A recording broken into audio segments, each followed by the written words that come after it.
السلام عليكم، ازيكم يا حلوين؟ عاملين ايه؟ وحشتوني. يوميات ايام صعبه. هعمل لكم دلوقتي حاجه حلوه من مكرونه فايضه عندي، وكوبايه لبن ونص كوبايه سكر. السكر ده حسب الرغبه بتاعتكم، تمام؟ والخلاط الحلو بتاعكم ده. فهتيجي معايا نوضب الحاجه الحلوه دي.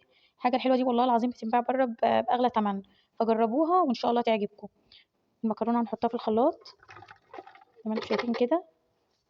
كوبايه اللبن، تمام، نص كوبايه السكر، تمام. وهنروح نضربهم في الخلاط وهرجع لكم تاني. ورجعت لكم دلوقتي يا حبايبي اهو بعد ما ضربته في الخلاط. وجبت حبه مكسرات عشان انا بحب المكسرات فيها، فبراحتكم انتوا برضو لو عايزين حطوا مكسرات، مش عايزين ما تحطوش. وانا ايه بطنت الصينيه بحته سمنه بلدي، وهحطهم كده، تمام. وافضيهم، انا عاوزه الصينيه كده المفرغه دي. فانتوا براحتكم برضو، انتوا ممكن تحطوا في صينيه تانية، تمام. كله. وهنحطهم في الفرن ونرجع تاني.